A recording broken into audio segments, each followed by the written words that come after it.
Welcome to the session guys, my name है शुभम सूर्यवंशी। और इस सेशन में हम ट्रस्ट्स के बारे में बात करने वाले हैं। देखो, ट्रस्ट होता क्या है पहले वो समझ लेंगे। उसकी प्रॉपर्टीज क्या है वो भी समझ लेंगे। जैसे ही हम उसकी प्रॉपर्टीज के बारे में जान लेंगे हमें पता चलेगा कि यार इसकी वैरायटी जो है वो तो बहुत ही आसान है। ठीक है।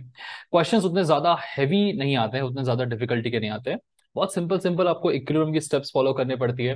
वो आप कर लोगे तो क्वेश्चंस आपके आराम से सॉल्व हो जाएंगे। ठीक है ना। तो फटाफट से शुरुआत करते हैं। हो सकता है आप में से कोई पहले भी ट्रसेस के बारे में पढ़ चुका हो। प्लीज वीडियो को स्किप मत करना। 1.5x में चला देना, है ना। तो थोड़ा सा एटलीस्ट बेसिक नॉलेज आपको हो जाएगा। स्टार्टिंग हम थोड़े से बेसिक डिस्कशन से करेंगे, ट्रसेस के बारे में जानेंगे एंड फिर directly will move to the numericals part. ठीक है। चलिए, सो ट्रसेस की डेफिनेशन क्या होती है, देखो यहाँ पे क्या लिखा है। Structures consisting of straight slender rods connected only eight there ends. ठीक है, तो सिंपल सिंपल रॉड्स रहेगी। उन रॉड्स को अगर मैं उनके एंड पॉइंट्स पे कनेक्ट कर दूं, है ना, जैसे मेरे पास 3 रॉड्स है, तीनों को एंड पॉइंट्स पे कनेक्ट करूंगा तो मुझे क्या मिल जाएगा, एक ट्रस मिल जाएगा। ठीक है। अब उस फिगर को ट्रस्ट या उस स्ट्रक्चर को ट्रस्ट बनने के लिए कुछ प्रॉपर्टीज है जो फॉलो करनी पड़ती है ना। इंपॉर्टेंट प्रॉपर्टीज है, मैंने लिखा हुआ है ना, इनको भी डिस्कस करेंगे। ठीक है। तो मान लीजिए 3 रॉड्स को आपने जॉइंट सिस्टम के थ्रू एक दूसरे से जोड़ दिया किसी भी फॉर्म में, वो ट्रस्ट कहला जाएगा, है ना। Minimum 3 required. कभी कभी इन 3 के स्ट्रक्चर को एक स्ट्रॉन्ग स्ट्रक्चर कहला जाता है, 3 का जब मिलता है तो, है ना। इनमें एडिशनल अगर मैं ऐसे स्ट्रक्चर जोड़ दूं, है ना, 2 रॉड्स और जोड़ दूं तो ये थोड़ा एक और बेटर फॉर्म ऑफ स्ट्रक्चर बन जाएगा। इन 2 रॉड्स के अलावा और एक्स्ट्रा रॉड्स जोड़ के शुरू कर दूं तो फिर वो भी एक और बेटर फॉर्म ऑफ ट्रस्ट बन जाएगा। तो जैसे जैसे आप एक्स्ट्रा एक्स्ट्रा रॉड्स को जोड़ते जाएंगे ट्रस्ट जो है वो उतनी और स्ट्रेंथ गेन करता जाएगा। ठीक है ना। तो ये बेसिक हो गया ट्रस्ट के बारे में। प्रॉपर्टीज क्या क्या जाननी है आपको, समझिए। सबसे इंपॉर्टेंट प्रॉपर्टी, इनका जो वेट होता है वो नेग्लिजिबल कंसिडर किया जाएगा, है ना। तो जब भी आप इन पे फोर्सेस लगाएंगे, अपने इनके खुद का जो वेट है उसको आपको कहीं तो भी कंसिडर नहीं करना है ना। वेटलेस रहेंगे, सिर्फ जो एक्सटर्नल फोर्सेस लग रहे हैं इन पे उन्हीं पे फोकस करना है। ठीक है। सेकेंडली, इनका क्रॉस सेक्शन यूनिफॉर्म होता है। मतलब ऐसा नहीं कहीं से मोटे होंगे कहीं से पतले होंगे। 2 मीटर का डायमीटर है तो थ्रू आउट दिस थिंग आपका डायमीटर सेम ही रहेगा। समवॉट बीम की तरह ही ऐड करते हैं, बस वेटलेस रहते हैं, है ना। बीम में भी कई क्वेश्चंस में हमने देखा था वेटलेस ही था, वो तो बस ऊपर से लोडिंग कर रहे थे। ट्रस्ट थोड़े से अलग है। कैसे अलग है वो आपको समझ में आएगा। ठीक है। Connected eight joints through pin connections. ठीक है, जहां जहां जॉइंट्स है वहां पे कनेक्शंस होगा। ऐसा नहीं कि इसको उठा के मैंने बीच से कनेक्ट कर दिया, तो ऐसे नहीं चलेगा। कनेक्शन हमेशा जॉइंट पर ही रहने वाले हैं। बीम से कैसे डिफरेंट है इनको अभी पता चलेगा आपको। Forces act only along the axis. देखो, अगर मान लो बीसी मेरी बीम होती तो उठा के मैं कहीं पे भी रैंडमली एक्सटर्नल फोर्स लगा सकता था इसमें। लेकिन ट्रसेस में ऐसा नहीं होता है। ट्रसेस में 2 चीजें हैं बड़ी इंपॉर्टेंट। पहला, जब भी कोई एक्सटर्नल फोर्स ऐड करेगा उसको हमें उसके जॉइंट पर ही ऐड करवाना है। ठीक है। और ट्रसेस जो होते हैं, ट्रसेस में इंटरनली जो फोर्सेस ऐड करते हैं वो हमेशा एक्सियल होते हैं। एक्सियल मतलब उसके एक्सिस के अलावा। जैसे ये पेन है ना, ये पेन की जो निब है इसके अलावा अगर एक लाइन खींच दूं तो ये क्या बन जाएगी, इसकी एक्सिस। ठीक है ना। तो एक्सियल फोर्सेस की अगर हम बात करें तो बेसिकली हम एक्सिस को कुछ इस तरीके से दिखा सकते हैं, ये इसकी एक्सिस हो जाएगी। ठीक है, एकदम बीच से पास होते हुए। यहाँ पे मैंने इसको थोड़ा सा इलेबोरेट करके रखा हुआ है, जो बीच से निकल रही है क्या है, बेसिकली इसकी एक्सेस है। तो जब भी इन पे फोर्सेस ऐड करेंगे वो इसके एक्सेस के अलोंग ही फोर्स ऐड करेंगे, है ना। मतलब एफडी पे अगर मैं थोड़ा सा एफबीडी का स्ट्रक्चर बनाने की कोशिश करूं, है ना, तो एक फोर्स अगर इस डायरेक्शन में ऐड कर रहा है, ठीक है, थोड़ा इसको बनाते हैं। हाँ। ऐसे एक फोर्स ऐड कर रहा है इसका इस डायरेक्शन में, तो दूसरा फोर्स जो है वो ऑब्वियसली इसमें ऐसे ऐड करेगा। ठीक है। बी के बारे में बात करें तो एक्सियल फोर्स इसमें इस डायरेक्शन में रहेगा और यहाँ पे इस डायरेक्शन में रहेगा। ठीक है। तो 2 चीजें सबसे इंपॉर्टेंट है जो हमको समझनी है। पहली क्या, कि जब भी हम ट्रसेस की बात करते हैं एक्सटर्नल फोर्स जो भी लगेगा वो जॉइंट पर ही लगेगा। एक्स्ट्रा मुझे बाहर से फोर्स लगाना वो जॉइंट पर ही लगेगा। दूसरी चीज, इन दोनों का जो इनके जो इंटरनल फोर्सेस होते हैं ना, ट्रसेस में जो इंटरनल फोर्सेस ऐड करते हैं वो हमेशा इनकी एक्सिस के डायरेक्शन के अलोंग ही एक्ट करते हैं। बीम में ऐसा नहीं होता था। बीम में क्या होता था, हम कहीं से भी फोर्स लगा देते थे। तो जैसे यहां से फोर्स लगाया तो इस पॉइंट के बाद क्या होता था, मोमेंट क्रिएट होने लगता था, है ना। तो यहां से बीच में कहीं फोर्सेस नहीं लगेंगे। हालांकि मोमेंट डेफिनेटली क्रिएट होगा। फॉर एग्जाम्पल, अगर मैं यहां फोर्स लगा रहा हूं तो ऑब्वियसली इस पे फोर्स लगाने से ए के अबाउट या बी के अबाउट मोमेंट तो जनरेट होगा ही होगा। ठीक है, लेकिन बीच में कहीं फोर्सेस नहीं लगेंगे। This is how they are different. ठीक है। हाँ, यहाँ पे लिख लिया मैंने दोनों चीजें। No bending forces at the middle of the member, कोई बेंडिंग फोर्स नहीं लगेगा। External forces act only at the joints. ठीक है, हमने डिस्कशन कर लिया प्रॉपर्टीज का। ओके। इमेजिन करना चाहते हो ऐसे इमेजिन कर सकते हो, पतले स्ट्रक्चर्स होते हैं। ट्रस्ट के बारे में जानकारी हमारी हो चुकी है लगभग। ठीक है। चलो, जानकारी मिल चुकी है, थोड़ा सा आगे बढ़े, जरा देखें और क्या है हमारे पास पढ़ने के लिए। ओके। सॉल्यूशन, सॉल्यूशन कैसे निकाला जाए। तो मान लीजिए कोई भी ट्रस्ट का क्वेश्चन आपके सामने आता है, तो होता क्या है, डिफरेंट डिफरेंट डायरेक्शंस में डिफरेंट डिफरेंट जॉइंट्स पर फोर्सेस एक्सटर्नली लगाए जाएंगे। और एक्सटर्नल फोर्सेस लगाने के बाद आपसे पूछा जाएगा कि बताओ फोर्सेस लगाने से मेरे इनमें कितना कितना इंटरनल फोर्स जनरेट हो रहा है या कितने कितने रिएक्शंस जनरेट हो रहे हैं। एग्जाम्पल के लिए मैं इधर पीछे दिखा देता हूँ। जैसे यहाँ पर मेरे पास एक स्ट्रेस का स्ट्रक्चर बना हुआ है, तो हो सकता है वो बोले कि एक फोर्स एक्सटर्नली उसने यहाँ से लगाया, दूसरा फोर्स एक्सटर्नली उसने इधर से लगाया, ठीक है, और तीसरा फोर्स एक्सटर्नली उसने यहाँ से लगा दिया। तो ये तीन जॉइंट पे फोर्सेस लगाने के बाद हमें बताना पड़ेगा कि इन सारे मेंबर्स में इंटरनली क्या फोर्सेस ऐड करेंगे, इनके एक्सिस के अलोंग कितने कितने फोर्सेस ऐड कर रहे होंगे, ये आपसे सवाल पूछा जा सकता है। ठीक है, मतलब बेसिकली एनालिसिस करके बताना है ट्रस्ट का कि इंटरनल फ्रेम्स में क्या क्या स्ट्रक्चर, क्या क्या फोर्सेस आपके लग रहे हैं। ठीक है, तो सवाल का जवाब निकालने का दो तरीके होते हैं। एक होता है method of joints, certain steps आपको फॉलो करनी पड़ती है, आपके आंसर्स निकल जाएंगे। दूसरा होता है मेथड ऑफ सेक्शंस, इसमें आपको एक certain set of steps follow करनी पड़ती है और आपके आंसर्स निकल जाएंगे। इन दोनों मेथड को हम डिटेल में डिस्कस करेंगे, पर डिस्कशन स्टार्ट करने से पहले कुछ इंपॉर्टेंट प्रॉपर्टीज हैं या रिजल्ट्स हैं इन ट्रसेस के बारे में, इनके बारे में हमें जानना बहुत जरूरी है, क्योंकि इन रिजल्ट्स को अगर आप जान लोगे ना तो आपको प्रॉब्लम नहीं आने वाली फिर ट्रस्ट को पढ़ने में। समझ में आया? चलो देखते हैं। मान लीजिए कि अगर आपके पास दो मेंबर्स एक दूसरे से हमने ज्वाइंट करे हुए हैं, सिर्फ दो मेंबर्स, तो कभी भी अगर किसी भी जॉइंट में आप दो मेंबर्स को कनेक्ट करोगे तो उस वक्त कोई फोर्स क्रिएट नहीं होगा। अगर आप सिर्फ दो मेंबर्स को छोड़ रहे हो, इसका मतलब हम डेफिनेटली बोल सकते हैं दोनों मेंबर्स में एक्सियल डायरेक्शन में जो फोर्स की वैल्यू होगी वो जीरो होगी।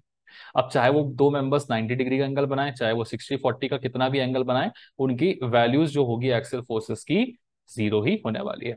ठीक है ना, बशर्ते जॉइंट पे कोई एक्सटर्नल फोर्स नहीं लगना चाहिए। अगर जॉइंट पे कोई एक्सटर्नल फोर्स मैंने ऐसे लगा दिया तो क्या मैं F1 F2 की वैल्यू जीरो बोल सकता हूँ? नहीं, है ना। तो अगर मेरे पास मुझे दिख रहा है एक जॉइंट पे सिर्फ दो ही मेंबर्स लगे हुए हैं, इसको एक मेंबर बुलाते हैं ना, ये दो मेंबर्स को जोड़े हुआ है एक जॉइंट पे, तो सिर्फ दो ही मेंबर्स जोड़े हुए हैं और बाहर से इस जॉइंट पे कोई एक्सटर्नल फोर्स नहीं लग रहा है, तो उस केस में हम बोल पाएंगे कि दोनों मेंबर्स की अलोंग जो फोर्स लग रहे हैं उनकी वैल्यू क्या होगी? जीरो। इनको हम बुलाते हैं जीरो मेंबर वाले, जीरो फोर्स वाले मेंबर्स, जीरो फोर्स मेंबर्स बोलते हैं। ठीक है, अब अगर मैं एक्सटर्नल फोर्स लगा रहा हूं, हो सकता है कि मैं एक्सटर्नल फोर्स को किसी जॉइंट के पैरेलल लगा दूं। तो मान लीजिए कि सॉरी किसी मेंबर के पैरेलल लगा दो, है ना, इनको हम मेंबर बुलाएंगे, member number one, member number two. तो अगर मैं एक्सटर्नल फोर्स को किसी मेंबर के पैरेलल लगा दूं तो जो दूसरा वाला मेंबर है उसके अलावा जो फोर्स है उसकी वैल्यू जीरो हो जाएगी। तो जो दूसरा वाला है ना मेंबर, वो क्या बन जाएगा? मेरा जीरो फोर्स वाला मेंबर बन जाएगा। ध्यान से समझिएगा, अगर दो मेंबर्स को मैंने आपस में कनेक्ट किया, सिर्फ दो मेंबर्स को यूजिंग अ जॉइंट, और कुछ एक्सटर्नल नहीं लगा रहे हैं हम फोर्स, तो दोनों फोर्सेस की वैल्यू क्या होगी? जीरो। यहाँ पे आने वाले दोनों फोर्सेस मतलब इंटरनल इनके। ओके, और अगर हम एक्सटर्नली कोई फोर्स लगा दे किसी एक मेंबर के पैरेलल, तो जो दूसरा मेंबर बचता है उसका फोर्स का वैल्यू जीरो हो जाएगा, मतलब ये एक जीरो फोर्स मेंबर बन जाएगा। अब चाहे ये 90 डिग्री पे हो चाहे किसी एंगल पे हो, है ना, जैसे यहाँ पे एक जॉइंट पे दो मेंबर्स लगे हुए थे, मैंने इसके अलोंग एक्सटर्नल फोर्स लगाया, तो जो बचा हुआ वाला मेंबर है F2, वो जो है वो एक जीरो फोर्स मेंबर बन जाएगा, मतलब उसमें कोई भी फोर्स जो लगेगा उसकी वैल्यू जीरो कंसिडर की जाएगी। ठीक है, तो दो मेंबर को अगर हम ज्वाइन करते हैं तो उसका रिजल्ट हमने देखा। अगर हम कभी भी तीन मेंबर्स को एक साथ जोड़ रहे हैं तो उसका रिजल्ट बड़ा इंटरेस्टिंग है। देखो, कभी भी अगर तीन मेंबर्स को आप एक ही जॉइंट से जोड़ रहे हो और उसमें से दो मेंबर्स आपस में क्या है? स्ट्रेट लाइन में आ रहे हैं। ठीक है ना, तो अगर दो मेंबर्स एकदम स्ट्रेट लाइन में जुड़ रहे हैं, कोलिनियर बोलते हैं इनको, एक ही लाइन में आने वाले, तो दो मेंबर्स अगर कोलिनियर है तो जो तीसरा मेंबर बन रहा है उसका ऑटोमेटिकली ऐड करने वाला फोर्स कितना हो जाएगा? जीरो हो जाएगा। साथ ही साथ ये जो कोलिनियर है इनके फोर्सेस की वैल्यू आपस में क्या हो जाएगी? इक्वल हो जाएगी। ठीक है, बहुत इंपॉर्टेंट रिजल्ट है, बहुत काम आएगा ये, है ना। ऐसे भी देख लो, ये मैंने देखा कि तीन फोर्सेस एक ही जॉइंट से लगा रखे हैं, उनमें से दो फोर्सेस आपस में क्या है? कोलिनियर है। जो तीसरा लग रहा होगा उसकी वैल्यू हम क्या बोल पाएंगे? जीरो। और जो दो फोर्सेस हैं, है ना, उनको आपस में हम क्या बोलेंगे? इनकी वैल्यूज क्या हो जाएगी? इक्वल हो जाएगी। ठीक है, तो ये जो रिजल्ट हमने अभी भी देखे हैं, अगले 7-8 क्वेश्चंस में काम नहीं आने वाले हैं, क्योंकि हम शुरुआत करेंगे तो बहुत बेसिक लेवल के क्वेश्चन से करेंगे, है ना। लेकिन जैसे जैसे हम आगे बढ़ेंगे थोड़े से कॉम्प्लिकेटेड ट्रसेस मिलेंगे मुझको, है ना। तो स्टार्टिंग में हम थोड़े ऐसे बेसिक बेसिक वाले ट्रसेस को लेकर क्वेश्चन सॉल्व करेंगे, पर जब आगे बढ़ेंगे तो ऐसे हमको 4-5-6 ऐसे रॉड्स एक दूसरे से जुड़ के मिलेगी। तो जब ऐसे केसेस मिलने वाले हैं वहां पे ये रिजल्ट जो है वो बहुत ही ज्यादा काम आने वाले हैं हमको। ठीक है ना, तो आगे बढ़ेंगे देखेंगे वहां पे कैसे काम आएगा। हाँ, चलिए, तो फिलहाल के लिए जो इतना हमने सीखा है उसको थोड़ा सा डिटेल में नोट करके रख लीजिएगा, आगे बढ़ते हैं। ठीक है, चलो थोड़े बेसिक बेसिक वाले क्वेश्चंस की तरफ चलते हैं। क्वेश्चन पढ़ेंगे, स्टेप्स देखेंगे कि सॉल्व कैसे करना है। फिलहाल हम स्टार्ट कर रहे हैं मेथड ऑफ जॉइंट के थ्रू, है ना। तो जॉइंट मेथड से कैसे हम क्वेश्चन को सॉल्व कर सकते हैं, जॉइंट सुन के कहीं और नहीं जाना, इधर ही रहना है। ठीक है, जॉइंट मेथड से कैसे हम सॉल्व कर सकते हैं उसको देख लेते हैं। चलिए, सो क्वेश्चन नंबर 1 है, determine the force in each member of the truss as shown, also state whether each member is in tension or compression। है ना। देखो टेंशन कंप्रेशन बड़ी इंपॉर्टेंट चीज है। मैं अगर इसको प्रेस कर रहा हूँ एक्सियल फोर्स में, तो हो सकता है कि ये ट्रस है ना, सॉरी मतलब एक मेंबर है ट्रस का, इन दोनों में ऐसे फोर्सेस लग रहा हो, ठीक है, एक दूसरे को प्रेस करते हुए, तो वो हो गया कंप्रेशन फोर्स। और अगर घींचता हुआ लग रहा है एक दूसरे को, तो वो हो गया टेंसाइल फोर्स। तो मुझे फोर्स की वैल्यू तो बतानी है कि एक एक मेंबर में कितनी लग रही है, साथ ही साथ मुझे ये भी बताना है कि मैं कंप्रेशन फोर्स लगा रहा हूँ वहां पे या फिर टेंशन फोर्स ऐड करवा रहा हूँ, है ना। चलिए क्वेश्चन आपको समझ में आ गया होगा वो, है ना। ईच मेंबर में फोर्स की वैल्यू बतानी है पहला, दूसरा वो टेंशन फोर्स लग रहा है या फिर कंप्रेशन वाला फोर्स लग रहा है वो भी बताना है। ठीक है, शुरुआत करते हैं। सबसे पहले तो इस ट्रस का एफबीडी बनाया गया, है ना। देख सकते हो यहाँ पे हिंज वाला सपोर्ट है, इधर रोलर वाला सपोर्ट है। हिंज वाले सपोर्ट क्या कहता है भाई कि मैं तो दो दो रिएक्शन प्रोड्यूस करूंगा, एक वर्टिकल रिएक्शन भी प्रोड्यूस करूंगा और एक हॉरिजॉन्टल रिएक्शन भी प्रोड्यूस करूंगा। रोलर कहता है भाई मैं शरीफ इंसान हूं, मैं सिर्फ एक वर्टिकल रिएक्शन प्रोड्यूस करूंगा जो परपेंडिकुलर सरफेस होना चाहिए, ठीक है। फिर यहां से एक 20 न्यूटन का फोर्स इस पर लग रहा है, नीचे से भी लगा देते हैं, सबकी वैल्यूज लिख लेते हैं। तो ये डी पॉइंट है ना, इसमें एक्स एक्सिस के लॉन्ग लगने वाला डी एक्स बोल दोगे, डी पे वाई के लॉन्ग लगने वाला डी वाई, इसको बोल दोगे रिएक्शन एट सी, इसको बोल दोगे आप 20 न्यूटन का फोर्स। एफबीडी बनाने के बाद स्टेप नंबर 1 क्या रहेगी हमारी, देखिए यहां लिखते हैं। सो स्टेप नंबर 1 में हम लगाएंगे ट्रस की इक्विलिब्रियम कंडीशन, ठीक है। इक्विलिब्रियम कंडीशन क्यों लगा रहे हैं, क्योंकि ट्रस जो है ऑब्वियसली इक्विलिब्रियम पे है ना। यहाँ पे क्वेश्चन में लिखा नहीं है, जब आपके पास एक्चुअल क्वेश्चन आएगा तो उसमें यही लिखेगा कि determine the force acting on each member of the truss if the given figure is in equilibrium या given system of forces is in equilibrium. बिना इक्विलिब्रियम के तो पूरा मैकेनिक्स चलता ही नहीं है ना। तो स्टेप 1 क्या होगी, इक्विलिब्रियम की कंडीशन लगानी है। कंडीशन क्या कहती है कि इस पूरे के पूरे सिस्टम पे अगर मैं इक्विलिब्रियम लगाऊं, तो for this whole system summation of all the forces along the x axis must be equal to zero, summation of all the forces along the y-axis must be equal to zero, and summation of moment about any point, random point p ले लो, a ले लो, b ले लो, c ले लो, that moment has to be equal to zero, ठीक है ना। Step 1 ये रहेगी। ये स्टेप खत्म होने के बाद स्टेप नंबर 2 क्या रहेगी, स्टेप नंबर 2 रहेगी कि स्टेप 1 में हमने पूरे फिगर पे इक्विलिब्रियम लगाया था, स्टेप 2 में हम इंडिविजुअल जॉइंट्स पे इक्विलिब्रियम लगाएंगे, ठीक है। इंडिविजुअल जॉइंट्स पे क्या लगाएंगे, हम इक्विलिब्रियम की कंडीशंस लगाएंगे, है ना। एग्जाम्पल के लिए अगर हम जॉइंट बी पे लगा रहे हैं, तो पहले हम जॉइंट बी का एफबीडी बनाएंगे, है ना। बोलेंगे कि जॉइंट बी में एक हो गया मेरा ए बी के अलोंग टेंशन या कंप्रेशन क्रिएट होगा, फिर यहां से बीसी के अलोंग टेंशन या कंप्रेशन क्रिएट होगा, और ऊपर से लगेगा 20 न्यूटन का फोर्स, ठीक है। तो हम इस तरीके से इस पॉइंट बी को पकड़ेंगे और इस पॉइंट बी पे लगाएंगे इक्विलिब्रियम कंडीशन। मतलब पॉइंट बी पे हम बोलेंगे कि summation of all the forces along the x-axis is equal to zero, summation of all the forces along the y-axis is equal to zero, and moment लगाना ही नहीं पड़ेगा, बिना मोमेंट के सिर्फ इन दोनों को लगा के आपका आंसर चुटकियों में आ जाएगा, ठीक है। समझ गए। ट्रस्ट के किसी भी क्वेश्चन को सॉल्व करने के लिए 2 स्टेप लगेगी, पहला इस पूरे सिस्टम पे इक्विलिब्रियम कंडीशन लगाओ, उसके बाद इंडिविजुअल जॉइंट्स पे लगाओ। तो पहले बी पे लगाओगे, फिर ए पे लगा लोगे सेम चीज, फिर डी पे लगा लोगे सेम चीज, सी पे लगा लोगे सेम चीज, जिस जॉइंट पे लगाना है आप लगा सकते हैं। जब आप जॉइंट्स पे लगाना शुरू करेंगे तो आपको individual force which is acting along the members वो मिल जाएगा, और उसका नेचर भी मिल जाएगा कि वो टेंशन वाला है या कंप्रेशन वाला है, ठीक है। तो वीडियो को फटाक से पॉज करके 2 स्टेप लिख लो, फिर मैं जब इसका सॉल्यूशन कराऊंगा तो एक एक स्टेप आपको समझ में आएगी कैसे कैसे हमें एग्जीक्यूट करनी है, ठीक है। चलिए शुरुआत करते हैं स्टेप नंबर 1 से, बड़ी आसान सी चीज है ना। तो सबसे पहले summation of all the forces along the x axis is equal to zero. अभी मेरा एफबीडी है, यहाँ एक्स एक्सिस के अलोंग सिर्फ एक ही फोर्स लग रहा है जो है मेरा d x, that will be equal to zero. तो यहाँ से इसकी वैल्यू मुझे मिल चुकी है, ठीक है। जैसे जैसे वैल्यू मिलती जाएगी ना, आपके एफबीडी में वैल्यू को लिखते जाना, ओके, थोड़ा सा हेल्पफुल होता है हमारे लिए। अब हम लगाएंगे summation of all the forces along the Y axis is equal to zero. तो यहाँ हम लिख सकते हैं ऊपर की तरफ लगेगा डी वाई प्लस ऊपर की लगेगा r c, and -20 is equal to zero, मतलब इज इक्वल टू 20। अब देखो इसको इक्वेशन नंबर 1 अगर मैं नाम दे दूं, तो फिलहाल मुझे यहाँ से इन दोनों की वैल्यू नहीं मिल पा रही है, कोई दिक्कत नहीं। अगला हम मोमेंट को ट्राई करते हैं, है ना। Summation of moment about any point ले सकते हैं हम, ठीक है। तो ए बी सी डी कोई भी पॉइंट ले सकते थे, मुझे लगता है कि डी लेना ठीक रहेगा, उससे मुझे क्या फायदा होगा, आर सी निकल सकता है, ठीक है। Summation of all the moments about D is equal to zero करेंगे, ठीक है। डी के अबाउट कौन मोमेंट कॉज कर रहा है, आर सी। कैसा कर रहा है, एंटी क्लॉकवाइज, तो R C into, sorry phone, okay. So RC into यहाँ पे आप देख सकते हैं कि डिस्टेंस कितना है, 2 मीटर का, ठीक है। और एंटी क्लॉकवाइज है तो हम इसे बोलेंगे पॉजिटिव रहेगा। नेक्स्ट मेरा फोर्स है 20 न्यूटन का, ये क्लॉकवाइज क्रिएट करेगा, मतलब नेगेटिव मोमेंट। 20 इंटू डिस्टेंस कितना है, देखो यहाँ से लेके यहाँ तक 2 मीटर, यहाँ से लेके यहाँ तक 2, टोटल हो गया 4 मीटर का। This should be equal to 0. So 2 times of RC is equal to 80. Therefore the value of RC has to be equal to 40. ठीक है, तो रिएक्शन एट सी हम निकाल चुके हैं 40 न्यूटन का। इसको उठा के अगर हम डाल देंगे हमारी फर्स्ट ऑफ इक्वेशन में, तो डी वाई की वैल्यू कितनी मिल जाएगी बताइए? 20 minus 40 which is -20 Newton.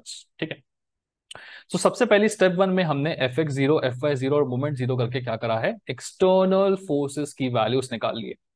Truss में दो टाइप के फोर्सेस हैं, एक एक्सटर्नल फोर्सेस जो जॉइंट्स में और एक्सटर्नल लग रहे हैं, दूसरे होते हैं इंटरनल फोर्सेस जो मेंबर्स के अलॉन्ग लग रहे हैं। हमें दोनों बताने थे। ठीक है, सबसे पहले हमने एक्सटर्नल फोर्सेस की वैल्यू निकाल ली है। ये वैल्यू निकालने के बाद आप क्या करेंगे? जो आंसर्स आए उनको यहाँ पे प्लॉट कर देंगे अपने एफपीटी में। ठीक है, चलें जरा। तो डीएक्स की वैल्यू तो 0 आ गई थी, तो इसको तो छोड़ी, तो फिलहाल खत्म हो गया। डीवाई की वैल्यू कितनी है? -20। तो अच्छा रहेगा अगर मैं इसे अपने खुद के डायरेक्शन में दिखा दूं। तो डी वाई पे एक फोर्स लग रहा है जो कि नेगेटिव डायरेक्शन में, जिसका मैग्नीट्यूड है 20 न्यूटन का। ओके, आरसी की वैल्यू कितनी आई है? 40। तो आरसी को हटा के यहां लिख दो, ऊपर की तरफ लगने वाला फोर्स है 40 न्यूटन का। ठीक है, बस ये दोनों तो निकालना था, ये दोनों आ गए। स्टेप वन मेरी खत्म हो चुकी है। ओके, अब हम स्टेप टू में जाएंगे, जिसमें हम इंडिविजुअल जॉइंट्स पे क्या लगाएंगे? एफबीडी लगाएंगे, सॉरी इक्विलिब्रियम कंडीशंस लगाएंगे। ठीक है, सो वीडियो को पॉज करके इतना लिख लो अगर डिटेल में लिखना हो तो। मैं थोड़ा सा इसे इरेज करके अपनी जगह बना रहा हूं।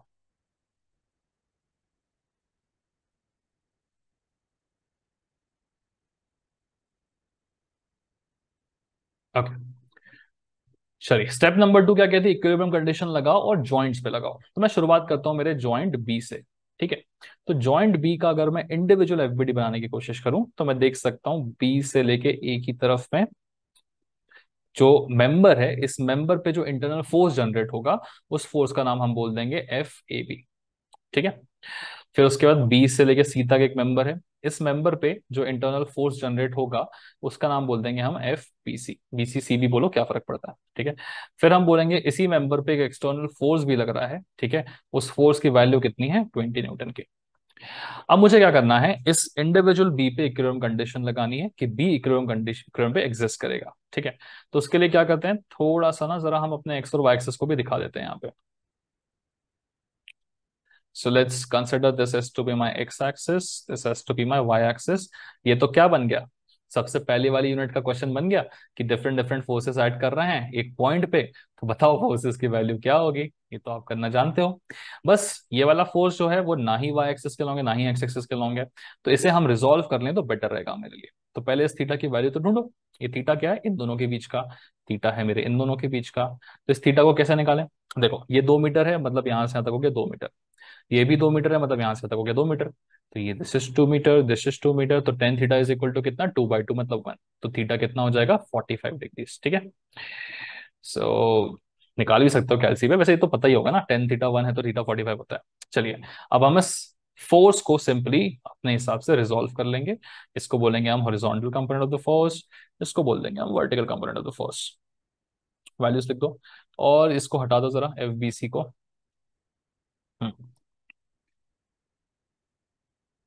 F B C cos of 45, F B C sine of 45। चलिए, फोर्सेस रिजॉल्व हो चुके हैं। अब इक्विलिब्रियम कंडीशन हम लगा देते हैं इंडिविजुअली। सबसे पहले लगेगा summation of all the forces along X axis must be equal to 0। तो एक्स एक्सिस के अलोंग ये दोनों फोर्सेस हैं। ठीक है, पहले वाई कर लेते हैं, वाई से मुझे एफ बी सी मिल जाएगा। पहले वाई करते हैं, वाई इज इक्वल टू 0। तो देखो 20 और ये दोनों नीचे है, तो नीचे की तरफ वालों को माइनस बोल देंगे, है ना। -20 minus F B C sine 45 is equal to 0। तो -20 by sine of 45 is equal to F P C, है ना, which is further equal to, देखें जरा, 20 divided by sine of 45 is this, तो -28.28 न्यूटन। एफ बी सी की value आ चुकी है मेरी। ठीक है, मतलब इस मेंबर के अलॉन्ग जो फोर्स लगेगा वो 28.28 न्यूटन का लगेगा। नेगेटिव लग रहा है तो उसका सिग्निफिकेंस क्या है वो थोड़ी देर में बताता हूं मैं। ठीक है, थोड़ी देर क्या, अभी लिख लो। जब भी मेरा फोर्स नेगेटिव लगेगा, किसी मेंबर के अलॉन्ग लगता हुआ फोर्स अगर नेगेटिव आया, तो हम बोलेंगे ये कैसा फोर्स है? मेरा कंप्रेशन का फोर्स है। मतलब क्या लग रहा है? एक दूसरे को अंदर की तरफ ये लोग पुश करते हुए लग रहे हैं। ठीक है, और किसी भी फोर्स की वैल्यू पॉजिटिव आती है, मतलब वो कैसा फोर्स है? टेंसाइल फोर्स है, एक दूसरे को खींचता हुआ लग रहा है। ठीक है। तो आप छोटा सा एक सी बना दोगे इसको डिनोट करने के लिए कि ये मेरा कौन सा फोर्स है, कंप्रेशन वाला फोर्स। ठीक है, यहाँ नीचे बताना ना मुझे टेंशन और कंप्रेशन कौन सा है, इस पे कंप्रेशन लग रहा है। चलो, अब यहां लगाते हैं हम summation of all the forces along the x axis is equal to 0। तो ये देखिए this is nothing but minus F A B minus F P C cos of 45 is equal to 0। तो minus F A B sorry is equal to F B C cos of 45 degrees. तो F A B is equal to minus times of F B C cos of 45 degrees. Therefore F A B की value कितनी आ जाएगी, देखिए जरा, put up करते हैं। Minus into minus हो जाएगा प्लस इंटू कॉस ऑफ 45। अरे वाह, ये तो 20 न्यूटन की वैल्यू आ गई। तो एफ ए बी के बारे में दो चीजें बोल सकते हैं हम। पहला तो एफ ए बी पॉजिटिव है, मतलब इसका नेचर क्या हो गया, टेंसाइल फोर्स, टेंशन। ठीक है, तो टी लगा दोगे। दूसरा इसकी वैल्यू भी आ गई है। ठीक है, चलिए। सो मुझे समझ में आया कि जो मेरा ट्रस का मेंबर ए है उस पे ए बी फोर्स जो क्रिएट होगा वो टेंसाइल क्रिएट होगा, और बीसी फोर्स जो क्रिएट होगा वो कंप्रेशन क्रिएट होगा। ठीक है, अब सबसे इंपॉर्टेंट बात, ये जो दो फोर्सेस की हमने वैल्यू निकाली है उसको हम इस मेंबर पे दिखाएंगे कैसे, है ना। कौन सा फोर्स ऐसा लगता हुआ दिखेगा, कौन सा फोर्स ऐसा लगता हुआ दिखेगा, ये बहुत इंपॉर्टेंट है समझना। ठीक है, तो चलिए समझते हैं। सबसे पहले हम बात करेंगे ए बी के बारे में। ए बी पे आया है टेंसाइल वाला फोर्स। टेंसाइल वाला फोर्स जो होता है वो हमेशा अवे फ्रॉम द पॉइंट लगता है ना। मतलब अगर इस पॉइंट पे हम टेंसाइल फोर्स की बात करें तो उसका डायरेक्शन हमेशा इसके अवे होना चाहिए। इस पॉइंट पे हम टेंसाइल फोर्स की बात करें तो हमेशा डायरेक्शन इसका अवे होना चाहिए। तो जब हम इसका एफबीडी फ्यूचर में बनाने जाएंगे तो उस पे एफ ए बी जो लगता हुआ दिखेगा वो इससे अवे लगता हुआ दिखेगा, है ना। और उसकी वैल्यू कितनी रहेगी, 20 न्यूटन की। इस पे तो हमारा एफ ए बी आया ही है। ठीक है, वैसे ही हम अगर इसकी बात करें बीसी की, तो फोर्स कैसा, कंप्रेशन। कंप्रेशन फोर्सेस हमेशा कैसे दिखते हैं, टूवर्ड्स लगते हुए दिखते हैं। मतलब बी पे अगर कंप्रेशन फोर्स लगता हुआ दिखाना है मुझे तो टूवर्ड्स लगता हुआ दिखाना पड़ेगा। वही सेम कंप्रेशन फोर्स सी पे लगता हुआ दिखाना है तो फिर टूवर्ड्स लगता हुआ दिखाना पड़ेगा। कंप्रेशन फोर्स हमेशा जॉइंट के टूवर्ड्स लगते हैं। तो क्योंकि ये नेगेटिव है, कंप्रेशन है, तो हम जब भी इस सी का अगली बार एफबीडी बनाना चाहेंगे तो एफबीसी की वैल्यू जो हम पुट करेंगे वो टुवर्ड्स सी आती हुई पुट करेंगे, है ना। तो ये डायरेक्शंस भी आप अगर दिखा देंगे लगेज तो बहुत इंपॉर्टेंट रहेगा आपके लिए, है ना। चलिए, तो हमने इस बी पॉइंट पे एफबीडी बनाया, उससे हमें दो फोर्सेस की वैल्यू मिल गई। एक इस पे मेंबर पे लगने वाला फोर्स, इस पे लगने वाला, इसका नाम टेंसाइल है, इसका नाम कंप्रेसिव है। दोनों का हमने दे दिया है। ठीक है, अब देखो सेम प्रोसेस हम करेंगे पॉइंट ए के साथ में, उसका एफबीडी बनाएंगे और फोर्सेस की वैल्यू मिलेगी मेंबर पे। सेम चीज करेंगे हम सी के साथ में, इसका एफबीडी बनाएंगे और फोर्सेस की वैल्यू मिल जाएगी मेंबर्स पे। यही स्टेप को फॉलो करना है। ये स्टेप फॉलो करने के बाद जब हर एक मेंबर का फोर्स निकल जाएगा तो इसको बहुत शिद्दत से बना के इस टेबल में हमें दिखा देना है। ठीक है, तो पॉज करके देख लो। टेबल ऐसे बनता है, मेंबर का नाम लिखा रहेगा, मेंबर पे लगने वाला फोर्स लिखा रहेगा, और फोर्स का नेचर क्या है, टेंसाइल है, कंप्रेसिव, वो लिखा रहेगा। तो अभी हमने दो मेंबर्स का निकाला है, चलिए फिल भी कर देते हैं। किस किस का निकाला है हमने, B sorry F A B का निकाला है। ठीक है, बी बस लिख दिया था मैंने उसको। एफ ए बी का निकाला है और वो एक टेंसाइल फोर्स है। ठीक है, 20 न्यूटन का। तो ए बी ये है, यहाँ एक 20 न्यूटन का फोर्स लगेगा और उसका नेचर क्या होगा, टेंशन वाला। टी लिख दोगे बस, तो भी चलेगा। ठीक है, और किसका निकाला है हमने, बीसी का निकाला जो कि कंप्रेसिव फोर्स है। तो नेगेटिव नहीं लिखेंगे हम, उसको सिर्फ कंप्रेसिव बताएंगे। यहाँ पे 28.28 न्यूटन आएगा, और क्योंकि वो कंप्रेसिव फोर्स है हम सी लिख देंगे। ठीक है, चलिए समझ में आया। बी को लेके जो काम किया था वही अब काम हम क्या करेंगे, किसको लेके करें अब, चलो ए को लेके करते हैं। ठीक है, चलिए शुरू करते हैं। तो थोड़ी सी जगह बना लेता हूं आपके लिए। आई होप आपको समझ में आ रही होगी चीजें, बहुत बहुत बहुत आसान रहती हैं चीजें। बस step by step process follow होना चाहिए, क्वेश्चंस प्रैक्टिस होने चाहिए। ठीक है, हम्म, इसको भी मिटा ही देते हैं, लिख लेंगे फिर से। चलिए, अब हम पढ़ेंगे किसके पीछे, अब हम पढ़ेंगे ए के पीछे। ठीक है, अगर मैं ए की बात करूं तो ए पे एक दो तीन लाइंस निकल रही है। तो ए से निकलने वाली एक इस तरफ डाली है। क्यों हमने इस तरफ डाला है, क्योंकि मुझे लग रहा है ये ए बी है ना। और ए बी पे हमने देखा था 20 न्यूटन इस तरफ लगता तो इधर, अगर ये 20 न्यूटन इस तरफ लग रहा होता तो हम ए की शुरुआत करते इधर लगा के। ठीक है, बट फॉर्चुनेटली इस तरफ लग रहा है तो ऐसा लगा दिया। नीचे की तरफ किस डायरेक्शन में लग रहा है फिलहाल हमको पता नहीं है, तो इसको ऐसे ही छोड़ दो। ठीक है, और इस साइड में भी कैसा लग रहा है वो भी मुझको पता नहीं है, तो इसको भी ऐसा छोड़ दो। ठीक है, फाइनली जब आंसर आएगा डायरेक्शन उल्टा होगा तो हम चेंज भी कर लेंगे, कोई दिक्कत नहीं। ठीक है, okay, this is my point A. अच्छा, अभी ये एंगल तो 90 है मुझको पता है, ये एंगल नहीं पता मुझको, तो कहीं से ये एंगल मिल जाता तो मजा आ जाता। कैसे निकालोगे देखो जरा। बड़ा आसान है, ये एंगल थीटा मानोगे या चलो अल्फा मान लो। अल्फा मानोगे तो tan alpha is equal to perpendicular divide by base, 2/2 मतलब 1, टेन अल्फा भी इज इक्वल टू 1 हो गया, अल्फा 45। तो किस्मत देखो कितनी अच्छी है, ये एंगल भी कितना हो गया, 45 डिग्री का। चलिए मुझे यहाँ पे इक्विलिब्रियम कंडीशन लगानी है, पहले मैं इसमें एक्स और वाई एक्सिस दिखा देता हूँ। इनफैक्ट जरूरत नहीं है यार, इतने स्मार्ट हो आप लोग, बट मुझे ना स्टेप बाय स्टेप लिखना पड़ता है, तो मैं लिखे इधर। चलो नाम दे देते हैं सबका फोर्सेस का। तो पहले तो लग रहा है मेरे पास इस तरफ फोर्स ये वाला, ठीक है। ये कौन सा, ए बी है, टेंजाइल है, इस तरफ लगेगा, सीधा सीधा इसको 20 न्यूटन का नाम देते हैं, खत्म। नीचे की तरफ कौन सा लग रहा है मुझको पता नहीं, इसका नाम एफ ए सी रख दो, ठीक है, ए से लेके सी तक। और इधर भी कौन सा लग रहा है मुझे पता नहीं, इसका नाम एफ ए डी रख दो, ठीक है। फिलहाल इनके डायरेक्शन सही है या नहीं हमको नहीं पता, पॉजिटिव आया मतलब डायरेक्शन सही था, नेगेटिव आया तो फिर चेंज करना पड़ेगा, देख लेंगे वो जो भी है, ठीक है। चलो इसको रिजॉल्व करते हैं पहले। So horizontal component, vertical component, F A D cos of 45, this is F A D sine of 45 degree, ठीक है। रिजॉल्व करने के बाद इसको हटा देंगे, ठीक है। चलिए अब हम करते हैं summation of all the forces along the x axis is equal to 0, तो 20 राइट में है, 20 minus F A D sine of 45 is equal to 0। तो 20 बाय साइन 45 हो जाएगा एफ ए डी का वैल्यू, है ना। 20 by sine 45 is how much, 20 divide by sine 45, 28.28 newton. Positive आ रहा है मतलब फोर्स कैसा है, टेंजाइल है, मतलब अवे लगेगा, ठीक है। तो मुझे ए डी की वैल्यू मिली, मतलब ए से लेकर डी तक वाली टेंजाइल आई है, मतलब इससे अवे की तरफ लगेगी, तो दिखा भी देंगे हम लोग, है ना। टेंजाइल फोर्स का मतलब हर बार पॉइंट से अवे, तो जब डी पे भी बात करेंगे तो डी से भी अवे लगेगा ये। और वैल्यू क्या रहेगी इसकी, F A D is equal to 28.28, ठीक है। चलो नेक्स्ट इसमें लगाते हैं summation of all the forces along the Y axis is equal to 0, उससे क्या मिलेगा मुझे, एफ ए सी नीचे की तरफ है, प्लस प्लस ले लो, ये दोनों को माइनस लेते हैं, दोनों नीचे की तरफ है, minus F A C minus F A D cos of 45 is equal to 0। तो minus F A C is actually equal to F A D cos 45, F A D की वैल्यू मुझे ऑलरेडी पता है, 28.28 कॉस ऑफ 45 डिग्रीज, ठीक है। Therefore F A सी की जो value आएगी that is equal to minus of this thing, मतलब -20। तो दो चीजें पता चली, एक तो 20 न्यूटन मैग्नीट्यूड है, दूसरा कंप्रेसिव फोर्स है, नाम दे दो उसको सी। तो एसी जो है वो कंप्रेसिव फोर्स है, मतलब क्या, ये हमेशा टूवर्ड्स द जॉइंट लगेगा, सी की तरफ भी देखेंगे तो टूवर्ड्स द जॉइंट लगेगा, ठीक है। और फोर्स कितना है, 20 न्यूटन का, है ना। नाम दे दें इसको, नहीं देंगे तो भी चलेगा, पता है हमको ना, एसी है 20 मीटर, ठीक है।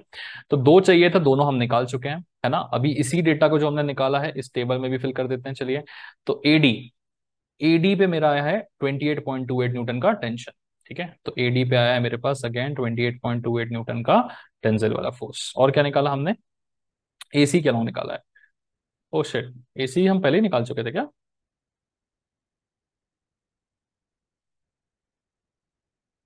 अरे बीसी निकाला था हमने, सॉरी ये बीसी निकाला था 28.28, मैंने गलती से यहाँ पे लिख दिया था एसी के अंदर, हटाओ हटाओ हटाओ उसको, बीसी निकाला और एसी के अंदर लिख दिया मैंने।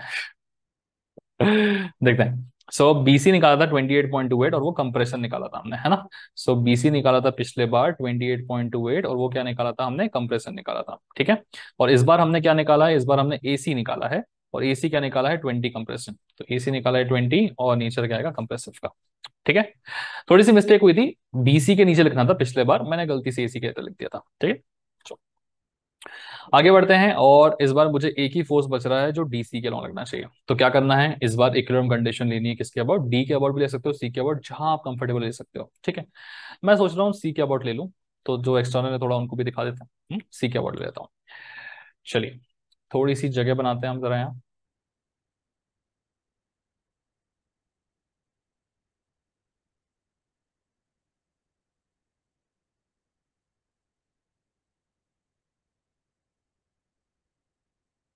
ओके, अब हम बात करेंगे इक्विलिब्रियम कंडीशन लगाएंगे किसके अबाउट, डी पॉइंट के अबाउट नहीं, सी के अबाउट लगाते हैं, चलो। तो सी में देखें तो बहुत सारे हैं, पहले तो बी सी है लेकिन ये कंप्रेसिव है, तो टुवर्ड्स सी जाएगा, तो हम इसको ऐसा दिखाएंगे, ठीक है। अगेन ये ए सी जो है वो भी कंप्रेसिव है, तो वो भी टुवर्ड्स सी जाएगा, तो उसको भी हम नीचे आता हुआ दिखाएंगे सी से, है ना। फिर ये कौन सा है मेरे को पता नहीं फिलहाल, ठीक है, तो मैं इसको अवे ही दिखा देता हूँ, ठीक है ना? तो समझिएगा, ये जो था बी सी, ये सी पे इस तरफ से लग रहा था, टुवर्ड्स ऐसे लग रहा था। इसका हम नाम दे देंगे बी सी। इसकी वैल्यू भी हमको पता है 28.28, तो डायरेक्टली यहाँ लिख देते हैं हम कितना, 28.28। ओके, कंप्रेसिव फोर्स है टुवर्ड्स ही लग रहा है। ये भी 20 न्यूटन नीचे की तरफ लग रहा है सी पे, लगा दो 20 न्यूटन नीचे की तरफ। और डीसी कहाँ लग रहा है मुझे पता नहीं, ऐसे फिलहाल ये ले लो, तो अब यही ले लो इसको, ठीक है। This is F D C, ठीक है। और 40 न्यूटन ऊपर की तरफ लग रहा है, तो चलिए लगा देते हैं इसको 40 न्यूटन ऊपर की तरफ। तो एफबीडी बन चुका है सी पे, है ना? अभी किसी किसी को ये डाउट आ रहा होगा कि अरे ये तो सी पे ऐसा लग रहा था यहाँ पे आता हुआ, तो आपने इसको नीचे क्यों दिखा दिया? देखो यहाँ पे दिखाऊंगा तो फिर इसको इधर की इधर ही रिजोल्व करना पड़ेगा, दिक्कत लगती है ना। तो हम कभी भी ऐसा फोर्स आ रहा होता है तो उसको क्या करते हैं, थोड़ा सा नीचे दिखा देते हैं, है ना, ताकि इसको रिजोल्व करना आसान हो जाए। ठीक है, वैसे ही ये वाला फोर्स जाता है, इसको यहाँ दिखाना चाहिए था, थोड़ा नीचे दिखा दोगे, क्या फर्क पड़ता है, रिजोल्व करके देखना आसान हो जाएगा ना, है ना? कुछ फर्क नहीं पड़ता। चलो, एंगल मुझे पता है 28.28 पे 45 डिग्री का एंगल बनेगा, क्योंकि यहाँ भी 45 बन रहा था, तो ऑब्वियस सी बात है यहाँ भी 45 ही बनेगा। तो एंगल की दिक्कत नहीं है। चलिए, थोड़ा सा रिजॉल्व कर लेते हैं हम जरा।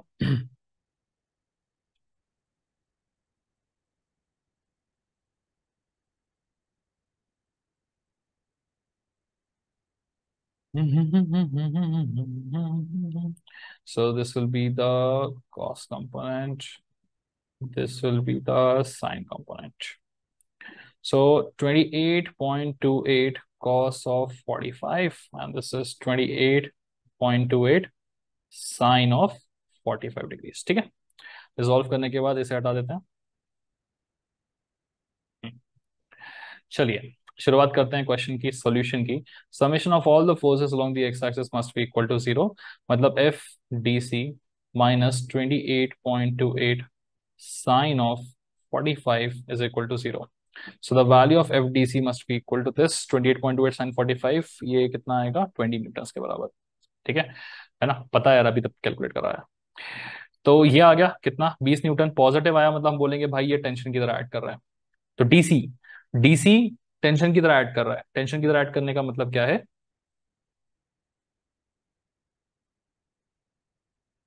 कि इस पॉइंट से दूर जाता हुआ ऐड करेगा।